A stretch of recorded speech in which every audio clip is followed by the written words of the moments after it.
सायली पाटोळे आपले मनोगत व्यक्त करणार आहे. सायली पाटोळे, सर्वांना माझा नमस्कार. माझे नाव सायली आहे. आज 12 जानेवारी राजमाता जिजाऊ यांची जयंती आपण साजरी करत आहोत.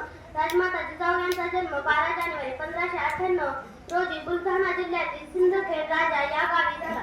त्यांच्या वडिलांचे नाव लखुजी जाधव व आईचे नाव महासाबाई उर्फ गिरिजाबाई होते. त्यांच्या पतीचे नाव शहाजीराजे भोसले होते.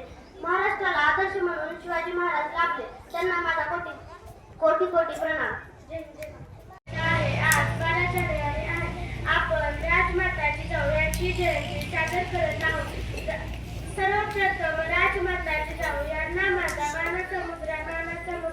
राजमाता जिजाऊ या एक थोर पराक्रमी व आदर्श माता होत.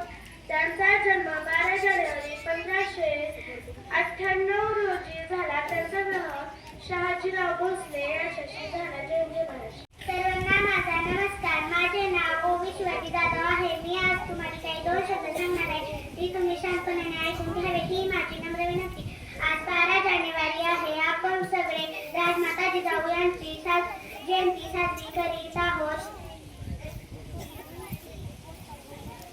सर्वप्रथम राजमाता जिजाऊ यांना माझा मानाचा मुद्रा.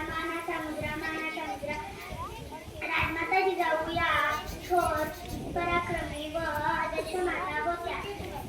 त्यांचा जन्म 12 जानेवारी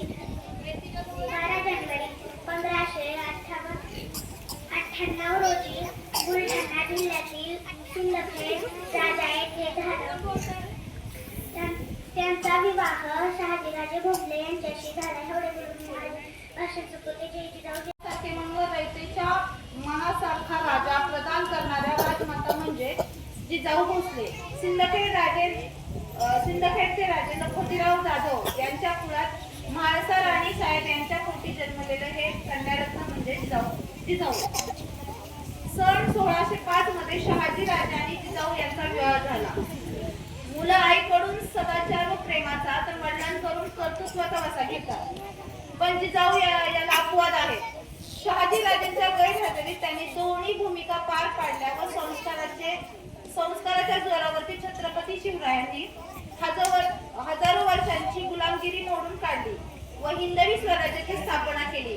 हिंदवी स्वराज्याचे 2 छत्रपती ह्याच मातेने घडविले. अशा या राजमाता जिजाऊ साहेबांना माझे कोटी प्रणाम.